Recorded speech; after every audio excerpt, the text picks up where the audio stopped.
Well, first of all, decoupling is a worry. National security concerns are real. How wide or how narrowly they are defined, well, it's a judgment of each government and administration. I think the Biden administration's latest move is a very serious one. I'm sure they have considered it carefully. It can have very wide ramifications. We will have to see how things work out.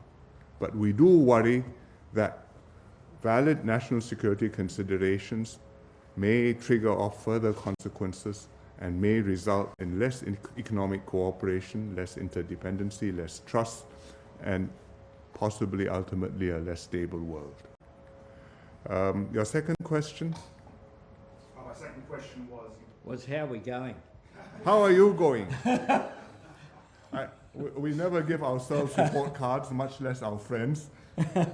I think we have our view of how to maintain amicable relations with as many countries as possible while preserving our interests and standing up and protecting ourselves from adverse developments overseas. And I'm sure Australia does that too, and I am sure that in the process of diplomacy we share notes with one another, and we often do so with the strictest and utmost confidence and confidentiality.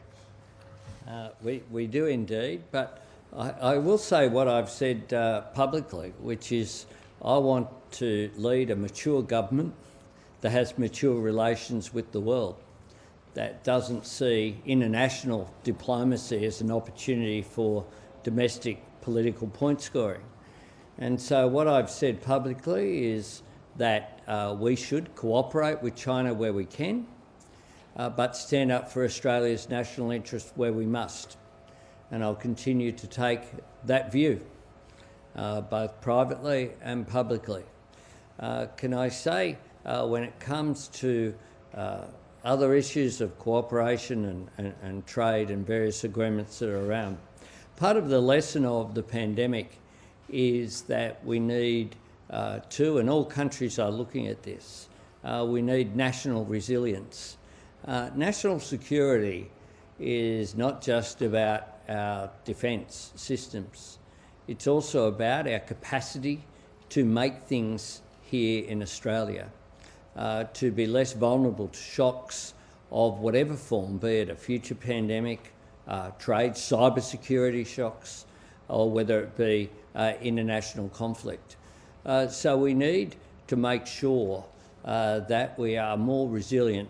That doesn't mean an isolationist policy, far from it. And today's agreement is an example of that as well, is where with our friends, including our very close friends in Singapore, we share such common values that I've had a long association with Singapore, going back to my first visit there in 1987 as a member of staff for Tom Uren when I travelled there on a bilateral visit. Ever since then, I've been welcomed there many times, and Prime Minister Lee and I have met here. I've had lunch with the Foreign Minister in the Botanic Gardens there in Singapore. We share such close friendships, and I think that today's visit has just strengthened that even more so between my government and the government of Prime Minister Lee.